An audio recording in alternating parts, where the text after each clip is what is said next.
Չկա։ Չիլնի։ Փաշինյանի այս հայտարարությունները հնչում են այն ժամանակ, երբ հայկական գյուղմթերքի արտահանման վերաբերյալ անորոշությունները կրկին սրվում են, հատկապես ծիրանի արտահանման ակտիվ սեզոնին։ Այդ շուկայի հետ կատակ անելը, սա ծանր հետևանքները կերևանդ, որում հուլիսի վերջերից, օգոստոսի կեսերից, տասնյակ հազար գյուղացիական տնտեսությունների ոչ թե սնականալու են, հաջորդ տարի նրանք այս գյուղատնտեսության թեմայից դուրս են մաղնելու։ Էկոնոմիկայի նախարար Գևորգ Պապոյանի տվյալներով հունիսի 1-ից 25-ը Հայաստանից արտահանվել է 1071 տոննա ծիրան։ Ըստ նախարարի այդ ծավալի մոտ 90% արտահանվել է վերջին 1 շաբաթում բերքահավաքի ակտիվ փուլում։ Ծիրանի արտահանման թեմայի վերաբերյալ կառավարության նիստին խոսել է նաև արտաքին գործերի նախարարը։ Ընդհանուր առմամբ, բայց մասնավորապես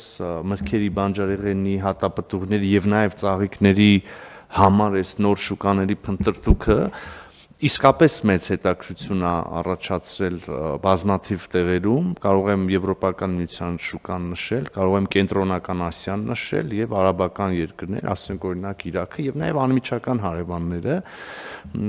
Թուրքիան օրինակ նաեւ։ Սակայն պաշտոնական լավատեսական գնահատականները ամբողջությամբ չեն արտացոլում պատկերը։ Իրական վիճակը առավել հստակ երևում է նախորդ տարվա ցուցանիշների համեմատությունից։ 2025 թվականին Հայաստանից արտահանվել է ավելի քան 41,000 տոննա ծիրան։ Այդ ծավալի գրեթե 36,000 տոննան կամ շուրջ 86%-ը վաճառվել է Ռուսաստանի շուկայում։ Այլ կերպ ասած, հայկական ծիրանի գրեթե 9/10 կախված է եղել մեկ ուղղությունից։ Այս պայմաններում, երբ ռուսական վերահսկող մարմինները խստացնում են ստուգումները եւ պարբերաբար խնդիրներ առաջացնում հայկական ապրանքների մուտքի համար, կրկին ակտուալ է դառնում հարցը. արդյոք Հայաստանին հաջողվել է գտնել այլընտրանքային շուկաներ, թե արտահանման կառուցվածքը շարունակում է մնալ նույնքան խոցելի, որքան նախկինում։ Կամենդատյանի խոսքով նոր շուկաների ձևավորումը միջինում պահանջում է 3 տարի, իսկ կարճաժամկետ փոխարինման իրական հնարավորություն փորձագետն այս պահին չի տեսնում։ Ճիատեսական չէ, որովհետև այդ հարցը կարգավորել են մարդիկ,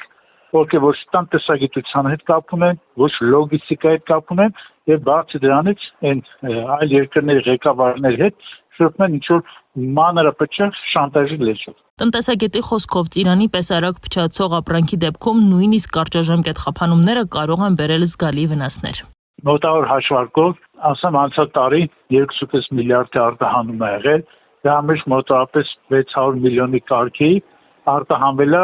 ծիրան, պատկերացրեք, որ ամբողջը հիմա չկա։ Տարիներ շարունակ իշխանությունները խոսում էին արտահանման դիվերսիֆիկացիայի, նոր շուկաների որոնման եւ մեկ ուղղությունից կախվածության նվազեցման մասին։ Սակայն այսօր ծիրանի այգիներում քննարկում են ոչ թե նոր հնարավորությունները, այլ հին շուկայի փակվող դռները։ Գյուղացիներն էլ արդեն կես կատակու, կես հեգնանքով են խոսում, որ այս տարի արտահանելու ծիրան էլ չկա, անձրևի հետևանքով ու բնության չար խաղն է։ Բայց գյուղատնտեսության խնդիրները սովորաբար ունեն շատ ավելի իրական պատճառներ եւ շատ կոնկրետ պատասխանատուներ։